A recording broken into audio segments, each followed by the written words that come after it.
이사야 24장 말씀입니다.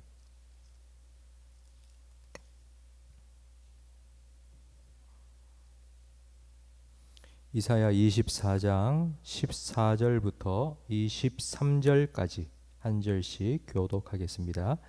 무리가 소리를 높여 부를 것이며 여호와의 위엄으로 말미암아 바다에서부터 크게 외치리니 동방에서 여호와를 영화롭게 하며 바다 모든 섬에서 이스라엘의 하나님 여호와의 이름을 영화롭게 할 것이라.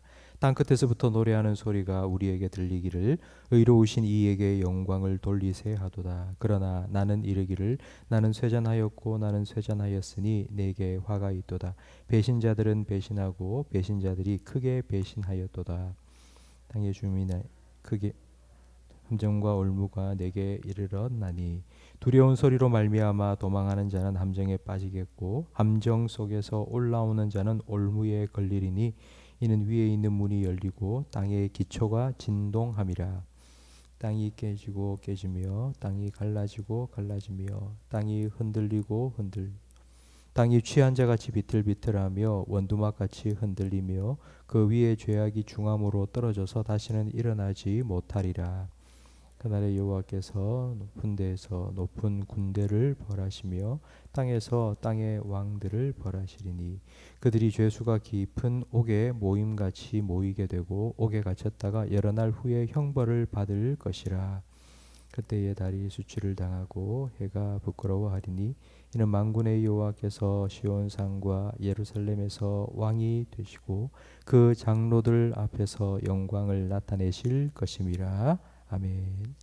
하나님께서는 말씀으로 세상을 창조하셨습니다. 공허하고 혼돈으로 가득한 이 세상을 하나님께서는 말씀으로 질서를 잡으셨습니다. 분리할 것은 분리하시고 하나님께서는 모든 공허한 세상, 혼돈한 세상을 질서로 바로 세우셨습니다. 그런데 이 하나님의 말씀이 떠나면 질서가 깨어지고 혼돈이 시작됩니다. 자연 질서가 깨어져서 이상기후가 발생하고 천재지변이 일어나고 사람과 사람, 나라와 나라 사이의 질서가 깨어져서 다툼과 전쟁이 일어납니다. 이게 바로 죄와 그 죄의 결과인 심판입니다. 14절 말씀에 보면 무리가 소리를 높여 부를 것인데 하나님을 찬양하고 있습니다.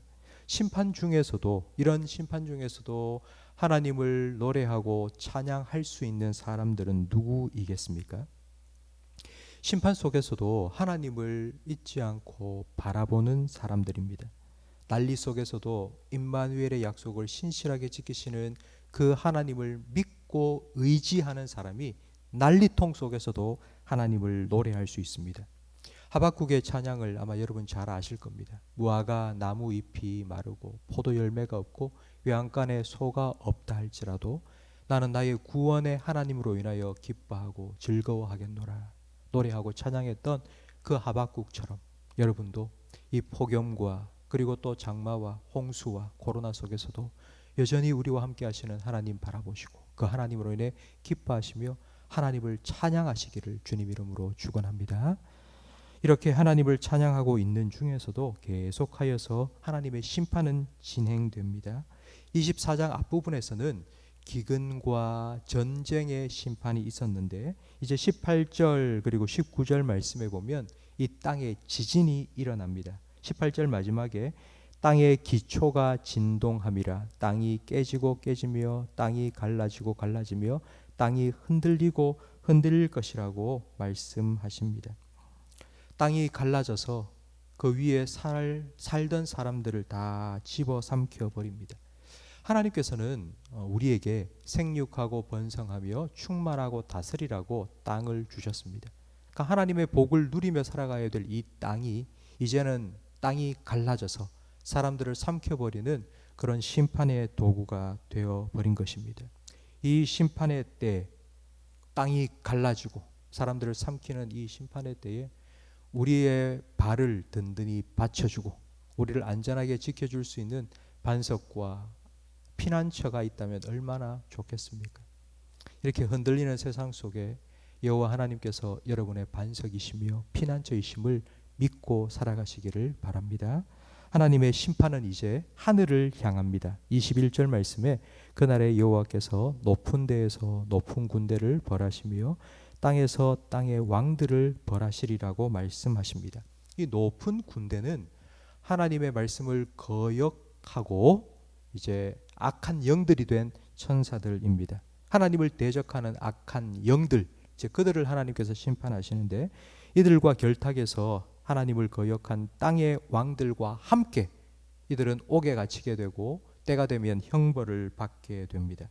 이렇게 최종 심판을 내리신 후에 하나님께서는 어떻게 하시는가 하니 23절 말씀에 그때에 달이 수치를 당하고 해가 부끄러워하리니 왜냐하면 만군의 여호와께서 시온 산과 예루살렘에서 왕이 되시고 그 장로들 앞에서 영광을 나타내실 것이기 때문입니다. 다시 하나님께서 모든 세상의 주관자가 되셔서 하나님의 말씀으로 질서를 잡아가게 됩니다.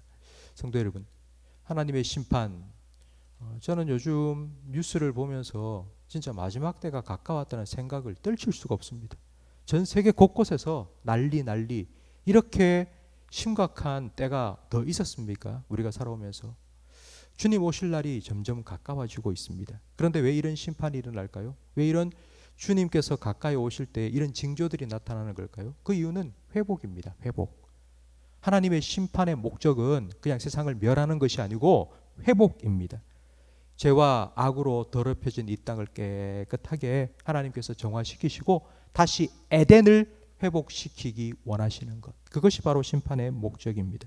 그날까지 우리는 하나님의 백성으로 하나님께서 다시 우리를 말씀으로 다스릴 그날을 기다리며 하나님을 찬양하고 예배해야 됩니다. 성도 여러분, 폭염, 홍수, 코로나의 난리 속에서도 우리는 하나님을 바라보아야 합니다. 지금 온 세상은 다 진짜 신음하고 있습니다. 아픔, 슬픔으로 가득한 이 세상에 그래도 우리는 임마누엘 하나님을 바라보며 그 하나님을 믿고 하나님을 의지하며 살아가야 합니다.